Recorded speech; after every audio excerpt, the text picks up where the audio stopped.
pulanglah nak ke rumah. Kasihan orang tuamu, keluarga besarmu sudah menunggu semua di rumah.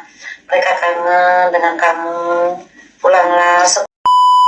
Halo guys, balik lagi dalam channel gua. Guys, untuk video gua hari ini, gua ingin menceritakan kisah yang sangat memilukan, di mana hilangnya seorang siswi pelajar sepulangnya dari sekolah.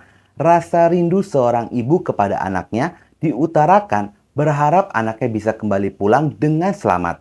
Tetapi menyedihkannya, korban pun ditemukan sudah tidak bernyawa dalam kondisi mengerikan. Bagaimana kisah menyedihkan ini bisa terjadi? Yuk kita simak videonya.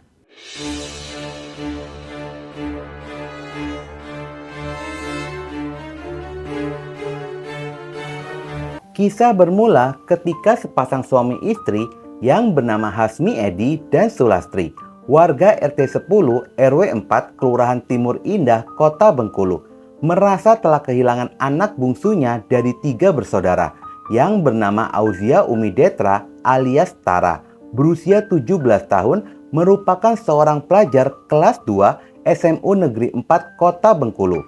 Orang tuanya pun menceritakan jika pada hari Kamis tanggal 1 Februari 2018 jam 06.50 pagi harinya, putri tercintanya seperti biasa berangkat ke sekolah mengenakan baju batik khas sekolahnya dengan mengendarai sepeda motor Honda Beat dengan nomor polisi BD 3187 PJ.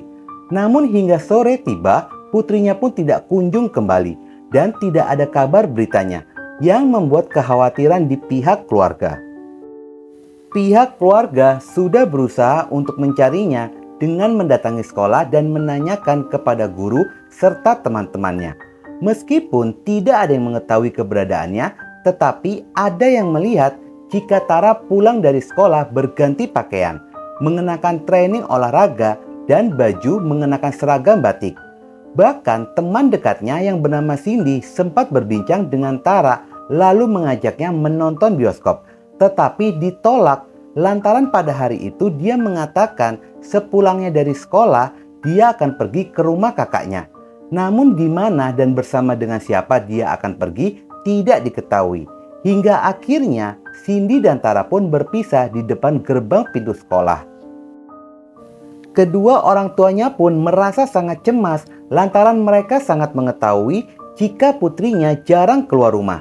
Hingga pada keesokan harinya, pihak keluarga pun melaporkan kehilangan orang ke kepolisian sektor Gading Cepaka, Polres Bengkulu. Pihak kepolisian pun mengambil langkah cepat dengan menyebarkan informasi tentang orang hilang ke masyarakat, berharap adanya informasi. Dan pihak keluarga mulai menyebarkan foto melalui selebaran dan melalui sosial media, berharap ada yang mengetahui keberadaannya. Serta orang tuanya pun mengunggah video untuk putri tercintanya yang mengungkapkan rasa rindu dan berharap putrinya segera pulang. Oh, Dek, pulanglah ke rumah nak. Sudah menunggu nak. Kami tidak marah kapan kau balik nak. Penting kau balik nak. Tunggu motor tu tidak apa-apa. Lah dapat. Yang penting anakku balik ya. Ibu lah nunggu nak. Ibu nangis terus nak. Baliklah nak. Ibu lah rindu. Ibu tidak marah. Ayah tidak marah. Ayu tidak marah nak. Pulanglah nak. Dari sekolah kecil pun. Dari sekolah Dari sekolah ibu kepala lah datang.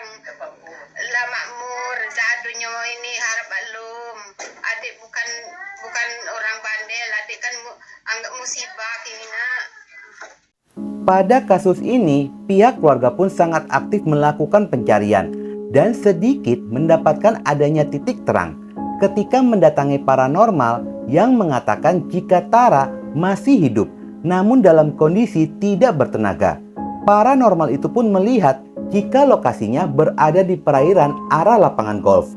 Meskipun petunjuk itu bukanlah atas dasar ilmiah, pihak keluarga pun mulai menyisiri informasi tersebut dengan melakukan pencarian ke 5 titik lokasi yang berada di tapak Jeddah, lapangan golf, TWA Pasir Putih, Samudra Ujung, bahkan hingga kawasan terminal air Sebakul. Pencarian itu pun hingga melibatkan 50 orang, antara lain keluarga, saudara, tetangga, anggota polisi, TNI, dan BKSDA dilakukan pada Jumat malam tanggal 2 Februari 2018. Hingga pada akhirnya pencarian itu pun berbuah hasil dengan berhasil menemukan motor korban yang berada di sekitaran lapangan golf. Meski tidak ada kerusakan pada motor, tetapi plat nomor itu pun sudah hilang. Walaupun berhasil menemukan motor tersebut, namun keberadaan dari Tara masih menjadi misteri. Pada sisi lainnya, polisi mulai menggali latar belakang dari Tara dan mencari apakah sebelumnya dia pernah bermasalah dengan keluarga, teman, atau lingkungan. Bahkan pihak kepolisian pun mulai menelusuri circle pertemanannya, mulai dari teman sekolah, sahabat, bahkan pacar dari Tara itu sendiri.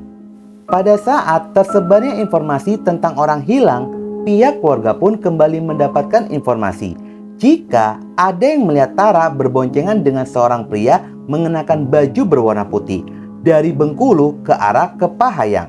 Meskipun informasi berhasil didapat oleh pihak keluarga, namun tetap saja keberadaan Tara belum berhasil ditemukan. Awal hilangnya Tara tidak ada yang aneh dirasakan oleh pihak keluarga. Tetapi setelah 2 hari putrinya tidak kembali, sang ibu pun mulai merasakan telah terjadi sesuatu kepada anaknya.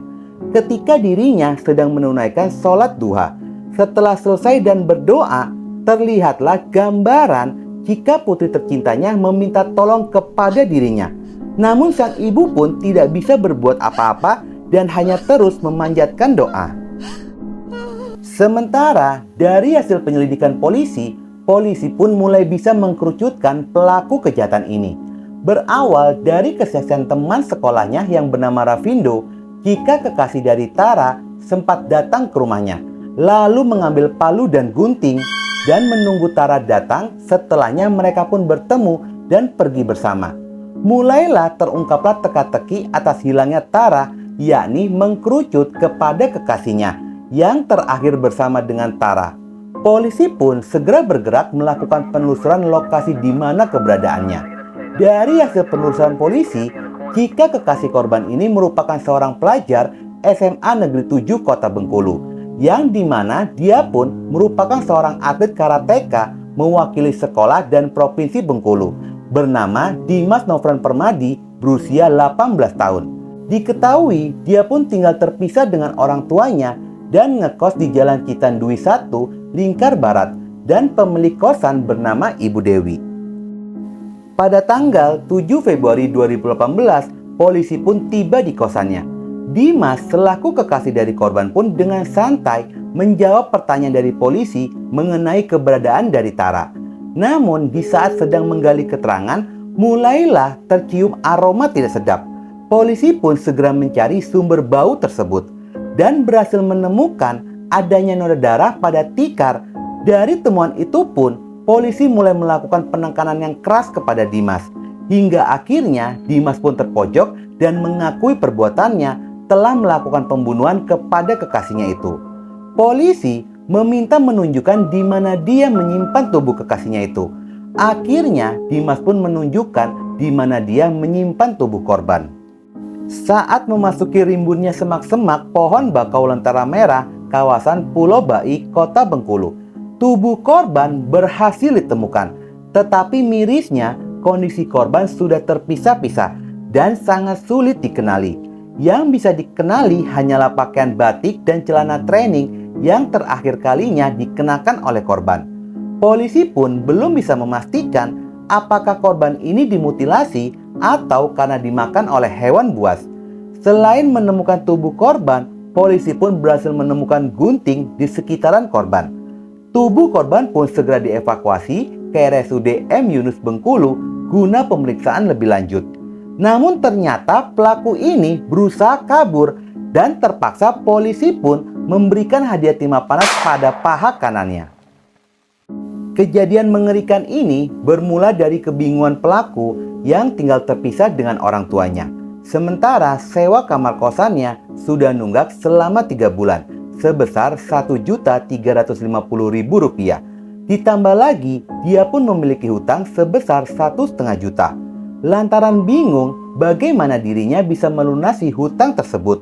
Entah bagaimana dia kepikiran korban kekasihnya, yang dimana korban ini memiliki motor dan ponsel, berharap bisa mencuri lalu menjualnya. Dia pun mulai berpikir untuk membunuh korban, dan muncullah ide. Pelaku teringat saat korban ulang tahun pada tanggal 27 Oktober 2017. Pelaku ini belum sempat memberikan hadiah kepada korban. Dari sanalah pelaku menghubungi korban dan mengajaknya bertemu dengan alasan ingin memberikan surprise kepada korban. Dan korban pun sepakat untuk bertemu. Pada jam 15:15 sore harinya, mereka pun sepakat bertemu di dekat rumah Ravindo, teman dari pelaku. Lalu pergi bersama menuju Pulau Bai, tempat wisata Lentera Merah. Saat tiba di jembatan sebelum Pulau Bai, pelaku menghentikan motornya dan meminta kepada korban untuk ditutup matanya dengan alasan agar lebih surprise, dan korban pun mengikuti kemauan dari pelaku. Setelah itu, mereka pun segera melanjutkan perjalanan. Setibanya di lokasi, pelaku segera membawa korban ke semak-semak hutan bakau. Setelahnya, korban pun turun dari motor dan duduk di tanah. Dengan cepat, pelaku mengikat tangan lalu menutup mulut korban menggunakan lakban. Rupanya selain ingin mencuri, pelaku pun berniat untuk menodai korban. Korban yang menyadari kancing bajunya telah dibuka oleh pelaku, dia pun melakukan perlawanan. Korban yang sedang berusaha membuka lakban yang menutup mulutnya. Pelaku ini bergegas mengambil palu dari tasnya dan langsung memukul kepala sebelah kiri dari korban sebanyak 2 kali, yang membuat korban pun terjatuh. Dia pun segera mencekik leher korban sambil menggunting pakaian dan celana korban. Di saat tengah meraba-raba tubuh korban, ternyata korban ini masih bergerak. Pelaku yang kaget akan hal itu kembali mengambil palu, lalu memukul 3 kali ke kepala sebelah kanan dan menikam leher korban menggunakan gunting sebanyak 2 kali. Melihat korban sudah tidak bernyawa, pelaku pun meninggalkan korban begitu saja. Lalu motor korban sengaja ditinggalkan di sekitaran lapangan golf agar diambil orang, agar dirinya terlepas dari tuduhan pembunuhan ini, dan menjual ponsel korban seharga Rp900.000. Berdasarkan dari hasil pengakuan pelaku dan forensik, jika tidak terjadi mutilasi, menurut pemeriksaan forensik, jika organ dalam perut dan panggul tidak ditemukan, yang diduga telah dimakan oleh hewan buas, lantaran ditemukan adanya bekas gigitan hewan pada bagian perut korban. Korban dan pelaku ini sudah lama kenal dan berteman, lantaran dulu ketika masih SMP mereka bersekolah di tempat yang sama, yakni di SMP Negeri 18 Kota Bengkulu. Kasus ini pun disidangkan di Pengadilan Negeri Bengkulu. Meski di dalam persidangan, paman dari korban mewakili pihak keluarga menyatakan memaafkan perbuatan dari pelaku dan pelaku yang merupakan atlet karate ini, tetapi hal itu pun tidak membuatnya mendapatkan vonis ringan. Pada tanggal 6 Juni 2018, hakim menjatuhi vonis 20 tahun penjara kepada pelaku.